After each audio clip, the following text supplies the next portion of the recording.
مشہور واقعہ آپ نے نماز سے سنا ہے کہ بنی اسرائیل کے 3 دوست ایک غار میں پہنچے، ایک چٹان آئی غار کے منہ کو بند کر دی، ایسے فک ہو گئی کہ نہ ہوا کا جھونکا داخل ہو سکتا ہے نہ سورج کی کرن۔ تینوں نے وقتی طور پہ کوشش کی لیکن انہیں یقین ہو گیا نہ چٹان ہل سکتی ہے، نہ کوئی ہوا کا جھونکا، نہ سورج کی کرن، یہ زندگی میں ہماری قبر بن گئی، گمنامی کی موت مریں گے، کسی کو ہماری خبر ہی نہیں ہو۔ اب غار میں تینوں سر جوڑ کے بیٹھے ہیں، ایک کے دل میں بات ہے، ایسا کرتے ہیں اپنے اپنی ماضی کی زندگی پہ نظر ڈالتے ہیں، کوئی ایک عمل ماضی میں جو ہم نے خالص اللہ کے رضا کے لیے کیا ہو، اس عمل کا واسطہ دے کے رب کو پکارتے ہیں، شاید اللہ اس عمل کی برکت سے ہماری اس مصیبت کو ٹال دے۔ سبحان اللہ۔ اس پہ اتفاق ہوا، تینوں اپنے ماضی کی زندگی پہ نظر ڈالنے لگے، ایک کو اپنا عمل یاد آیا، دعا مانگنی شروع کر دی۔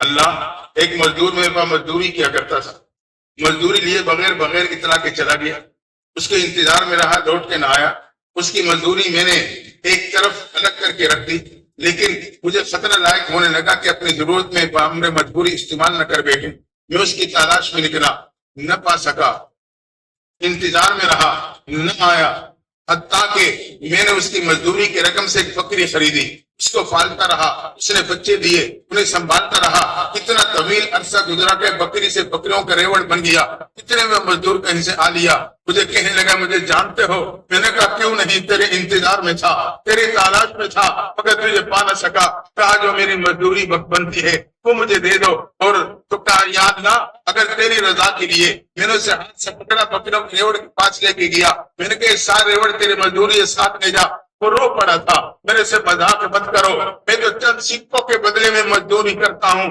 تو میرا حق بنتا ہے مجھے دے دو، میری نفس کو کیوں مجروح کرتے ہو، میری غربت کا کیوں مذاق اڑاتے ہو، اگر تیری رضا کے لیے پورا ریوڑ میں نے مزدوری میں دے کے اس عزت سے سچ لیا، اس عمل کا واسطہ دیتا ہو، پریشانی کو ٹال دینا، اس کی دعا کا مکمل ہونا تھا، چٹان تھوڑی سی کھسک جاتی ہے۔ سبحان اللہ، سبحان اللہ، سبحان اللہ، مقبول عمل میں کتنی طاقت، سبحان اللہ، سبحان اللہ۔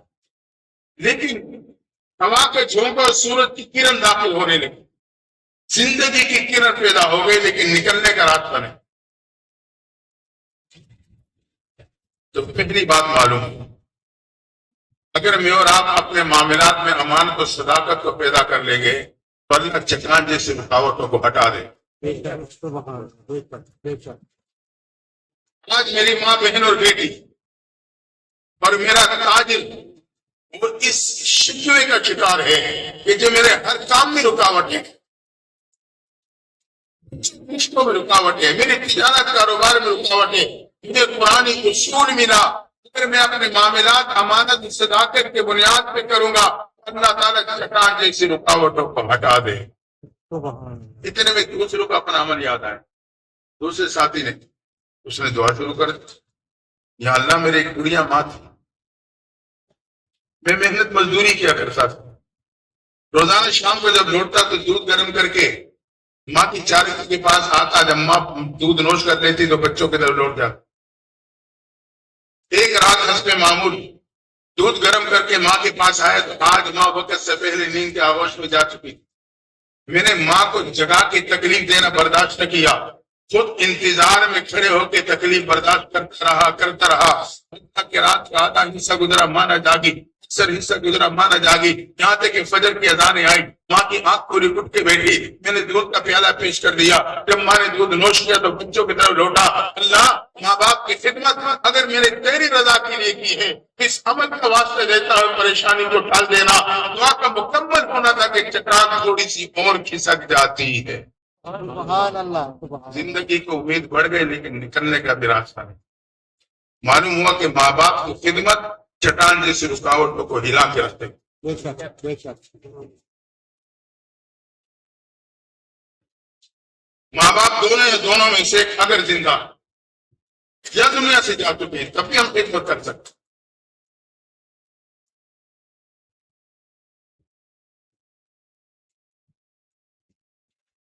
ہاں، ماں باپ سے دعائیں لیں، اگر اتنے کمزور ہیں کہ دعائیں نہیں لے سکتے تو کم از کم بد دعا نہ لیں۔ اس کا بدوان.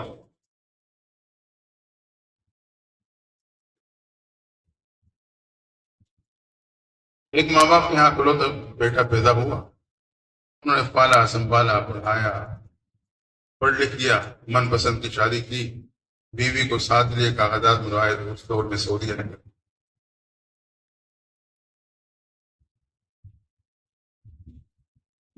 ایک عرصہ وہاں جا کے باہنر تھا, سمجھدار, تعلیم یافتہ تھا, کاروبار چلائے, ایک جنگی اسی میں مگن ہوئی.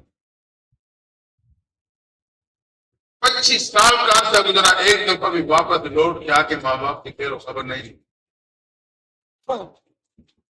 ایک دن حسب معمول طواف کر رہا ہے تو ایک اللہ والے پہ نظر پڑ گئی, اس سے آگے آگے طواف کرتے.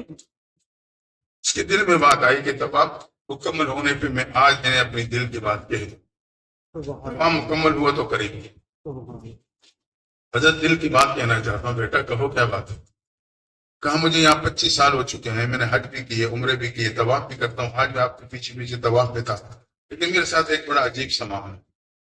جب بھی میں حجر اسود کا استلام یا بوسہ لے کے طواف کے لیے قدم اٹھاتا ہوں, میرے کان سے ایک آواز ٹکراتی ہے کہ تیری حاضری قبول نہیں ہے.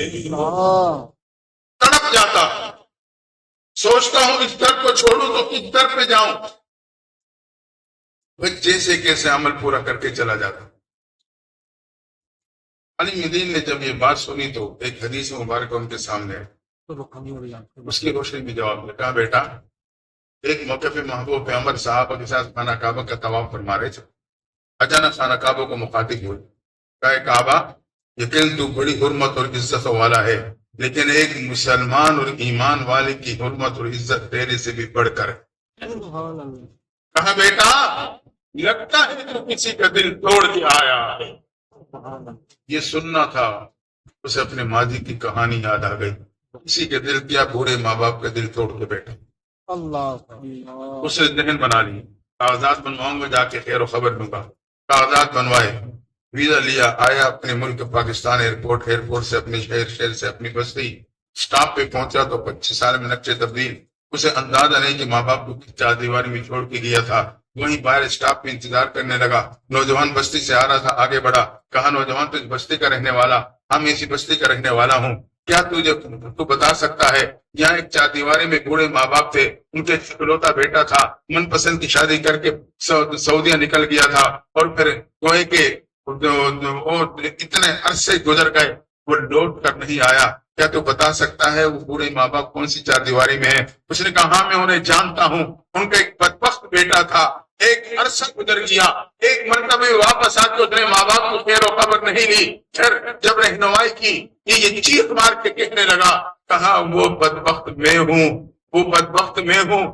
آخرکار قدم بڑھاتے ہوئے چار دیواری کے دروازے پہ پہنچا, وہاں قدم پھر رک گئے. ماں تو مجھے قریب آنے نہیں دے گی. اس نوجوان نے جو بستی کا رہنے والا تھا, اس نے بتایا کہ 4 دن قبل اس کا باپ دنیا سے جا چکا ہے.